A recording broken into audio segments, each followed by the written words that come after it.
എനിക്ക് എന്തിന്റെ കേടേനും ഒരാവേശപ്പുറത്ത് മത്തി ലേശം കണ്ടപ്പോൾ വാങ്ങിപ്പോയതാ. ഇതിപ്പോ ഇതെല്ലാം മുറിച്ച് കയ്യോ എപ്പാ. ഞാനിതെന്തിനു വാങ്ങി? നെയ്യുള്ള മത്തിയാട്ടോ, നെയ്യ് ഊറി നിൽക്കുന്നുണ്ടോ? ഒരു കൈ സഹായത്തിന് പൂച്ചേനെ വിളിച്ചാലോ എന്നാണ് ഇങ്ങനെ ആലോചിക്കുന്നത്. അപ്പോൾ ഫ്രണ്ട്സ്, നമ്മൾ മീനെല്ലാം സക്സസ്ഫുൾ ആയിട്ട് മുറിച്ച് കഴിഞ്ഞിട്ടോ. ഒരു മണിക്കൂറത്തെ പണി കഴിഞ്ഞു. എനിക്ക് നിങ്ങളോട് എല്ലാവരോടും പറയാനുള്ള ഒരു കാര്യം എന്താണെന്ന് വെച്ചാൽ, മാർക്കറ്റിൽ ആദായത്തിന് മത്തിയെല്ലാം കാണുമ്പോൾ ഭാര്യ കൂട്ടുന്നതിന് മുമ്പ് ഭാര്യയെ ഒന്ന് വിളിക്കുക.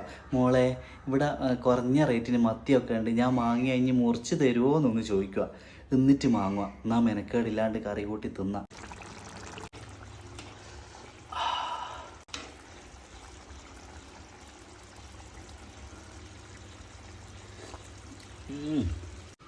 ഒരു പൊരിച്ച മത്തിയും കൂടി ഇന്റെ പ്ലേറ്റിലേക്ക് ഇട്ടിയാട്ടെ. നല്ല ടേസ്റ്റ് ഉണ്ടാവും. ഈ മുള്ളു